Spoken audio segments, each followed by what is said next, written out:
guys, our ulam for today. Ayan. Dito naman tayo sa fresh na fresh. I mean, fresh na fresh. Fresh gulay yan. And then, meron siyang halong pritong fish. Pritong fish. Iba kahapon may prito din ngayong gulay. Ayan. Parang laswa. We call it laswa. Sarap.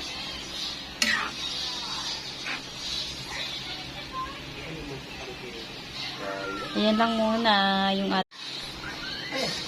ating malunggay.